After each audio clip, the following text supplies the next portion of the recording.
आज हम 10th class में जो वाक्य है व्याकरण में उस टॉपिक को पढ़ेंगे कि वाक्य होता क्या है। तो यहाँ पर जो वाक्य है, वाक्य का अर्थ होता है कि जो अपना क्या कर रहा हो, अपना एक सार्थक भाव या सार्थक अर्थ प्रकट कर रहा हो तो वो हमारा क्या कहलाता है, वाक्य कहलाता है। आप जैसा कि जानते हैं कि जो वाक्य है वो हमारा क्या होता है, एक पदों का समूह होता है। और जो वो पद हैं वो किसके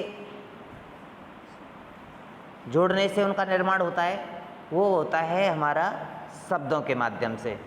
कि जब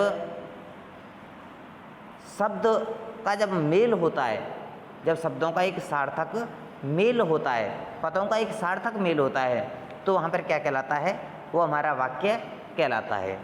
और जो शब्द हैं वो किसके माध्यम से बनते हैं, वो हमारे वर्णों के माध्यम से शब्दों का निर्माण होता है। और सबसे जो छोटी से छोटी इकाई होती है हमारे भाषा की, वो क्या कहलाती है, वर्ण कहलाती है। कि जो भाषा की सबसे छोटी से छोटी इकाई है वो क्या है, वर्ण है। जब वर्णों का जब सार्थक मेल हो तो क्या किसका निर्माण हो गया, शब्दों का निर्माण हो गया। और जब शब्दों का सार्थक मेल हो गया तो किसका निर्माण हो गया, वाक्य का निर्माण हो गया। अब बात आती है कि जो वाक्य है वो होते कितने प्रकार के हैं। कि जो शब्दों का जो एक सार्थक समूह या पदों का एक सार्थक समूह जो कि अपना पूर्ण रूप से अपने भावों को प्रकट कर रहा हो, जो सामने वाला जो श्रोता है उसका वो क्या कर रहा हो, उसका पूर्ण रूप से अर्थ समझ रहा हो, तो वो हमारा क्या कहलाता है, वाक्य कहलाता है। तो जो वाक्य हैं वो हमारे दो प्रकार के होते हैं। कितने प्रकार के, दो प्रकार के। एक होता है रचना के आधार पर और एक होता है अर्थ के आधार पर। आपने पिछली क्लास में 9th में अपने अर्थ के आधार पर तो इनको पढ़ा ही था, वाक्यों को।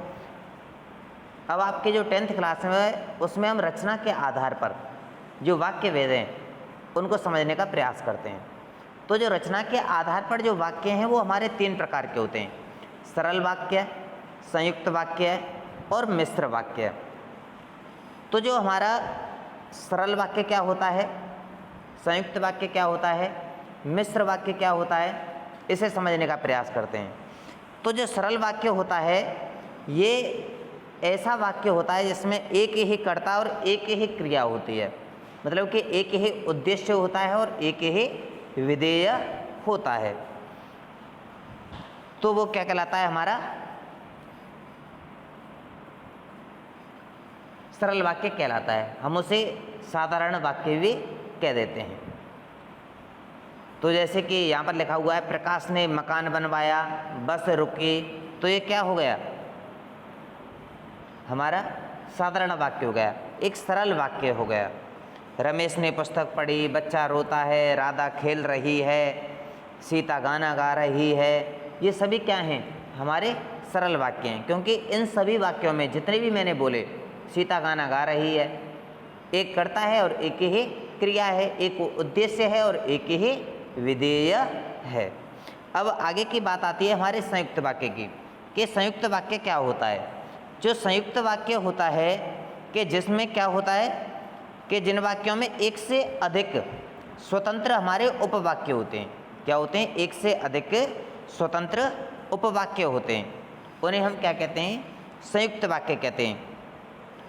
ये यहाँ पर जो सभी उपवाक्य होते हैं वो समान स्तर के ही होते हैं, इसलिए हम इनको संयुक्त वाक्यों को हम समानाधिकरण उपवाक्य भी कह देते हैं। और जो कि इसमें समुच्चय बोधक जो अव्यय होते हैं उनसे क्या करते हैं, हम इन उपवाक्यों को, जो स्वतंत्र उपवाक्य हैं, उनको हम जोड़ देते हैं। तो जो हमारे समुच्चय बोधक होते हैं वो कौन कौन से होते हैं, अगर हम सरलता से इसको समझने का प्रयास करें तो ये बड़े ही सरलता से समझ में आ जाएगा कि जो जहाँ पर समुच्चय बोधक चिन्ह हमें दिखाई दे तो वो हमारा कैसा वाक्य है, वो हमारा संयुक्त वाक्य है। जैसे कि इसमें क्या आता है, पर, परंतु, लेकिन, किंतु, और, तथा, या इसलिए, अतएव। जब यहाँ पर ऐसे शब्द आए तो हम आंख बंद करके लगा सकते हैं कि वो हमारा कैसा है, संयुक्त वाक्य है। कुछ वाक्य ऐसे भी होते हैं जहाँ पर जो समुच्चयबोधक अव्यय होते हैं उन चिन्हों का क्या हो जाता है, लोप हो जाता है। जैसे कि मैं कहूँ काम किया है पैसा तो लेंगे ही, काम किया है पैसा तो लेंगे ही। अब आप कहोगे कि यहाँ पर तो किंतु, परंतु, और, इसलिए, अथवा, लेकिन ऐसे शब्द नहीं आए। लेकिन यहाँ पर जैसे कि मैंने कहा है काम किया है तो